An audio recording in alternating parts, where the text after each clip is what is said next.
Is it a genius move or a slap in the face? Hey, it's Chris the Batman Statue Collector. Welcome back once again to Brotherhood of the Bat Collectibles. Hope everybody's doing really great out there. And today I wanted to talk a little bit about our friends over at Sideshow Collectibles because there's been a little bit of controversy going on this week.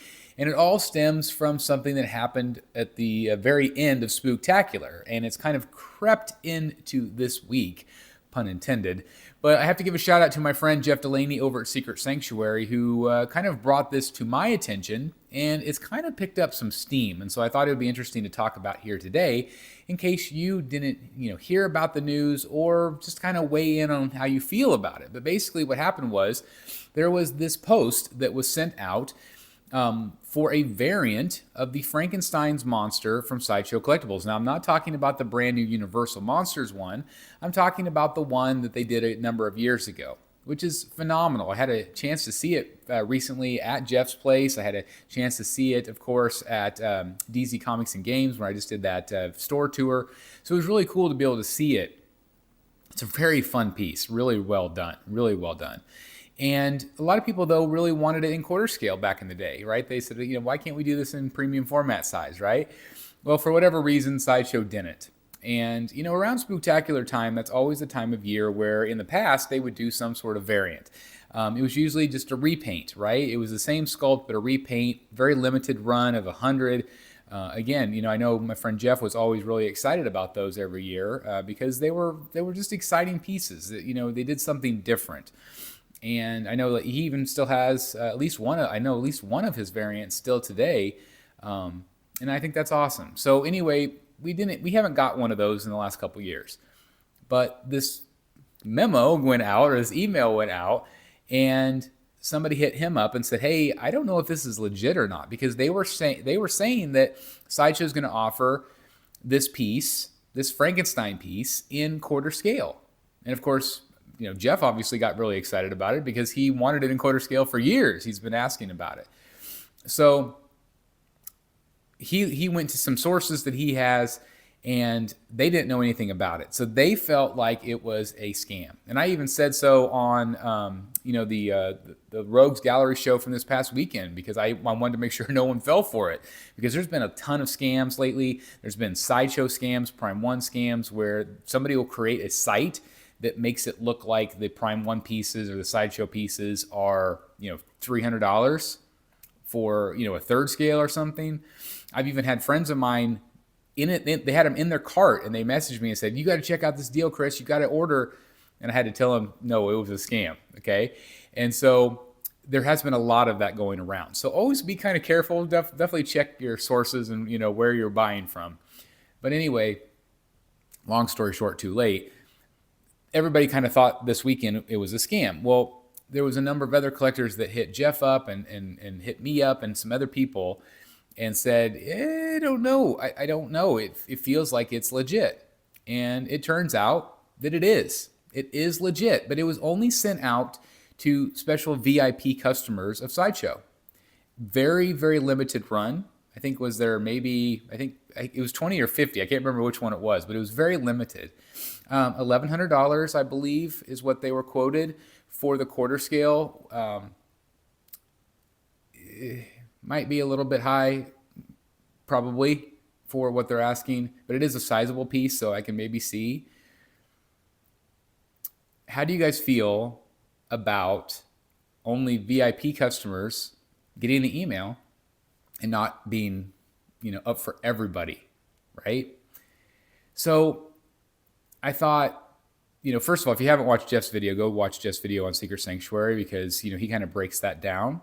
But I want to take it, I kind of want to piggyback off of where he left off and talk a little bit today about collectibility, because there are very few hardcore collectors left. People have been priced out. People have been shipped priced out. People are just tired of the same statue over and over again, right? And we've beat that drum forever and ever. But it's true. I mean, that's why we keep talking about it, because it is true. Now, we've said over the years, though, that how can we make collecting fun again? How can we make it more collectible?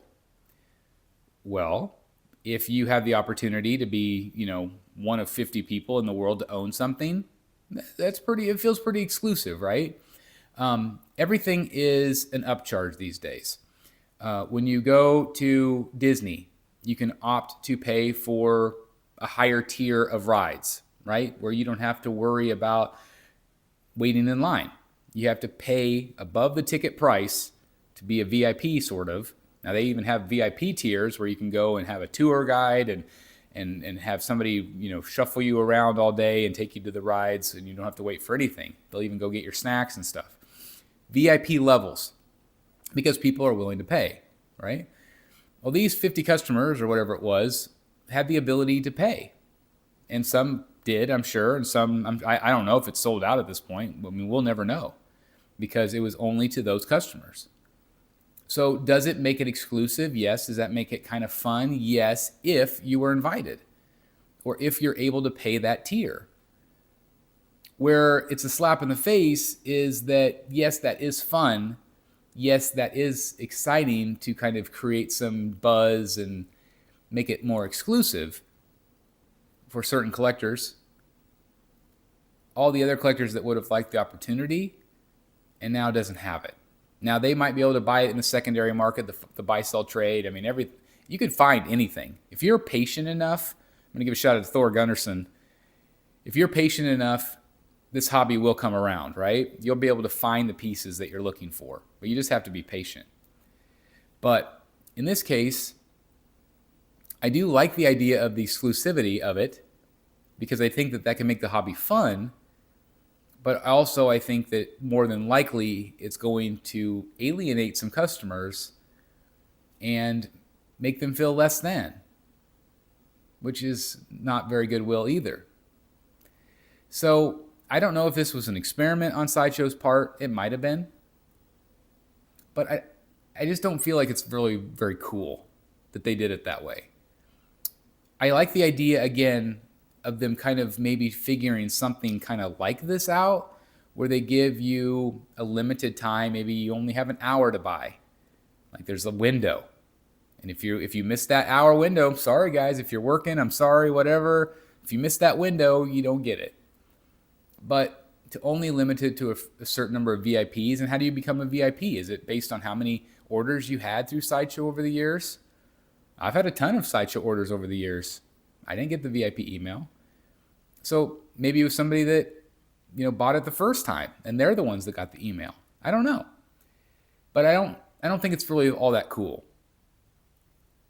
Again, I hope they can maybe figure something kind of like it out where it gives everybody the opportunity. But it is a slap in the face, I think, for collectors to not have that opportunity to buy something like that. So anyway, that's just my piece. I'm going to turn it over to you guys.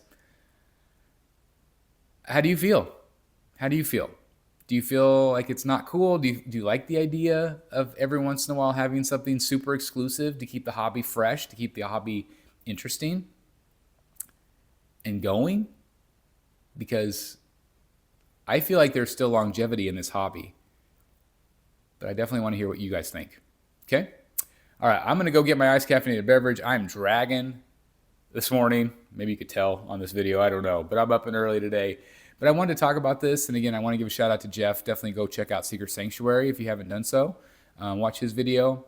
And let me know what you guys think. I would love to hear your thoughts. Anyway, thanks for watching, guys. I hope you're doing great today. Continue to be good to yourself and each other. And I'll see you in the Batcave. Bye, everybody. Hey guys, thank you so very much for watching today, and if you're new here, please hit the subscribe button right here on the screen and check out these two awesome videos. I think you're going to love them. And also please join us on social media, Facebook, Twitter, Instagram, and TikTok. I would love to have you join in all the fun. Thank you guys so very much for watching. See you in the Batcave.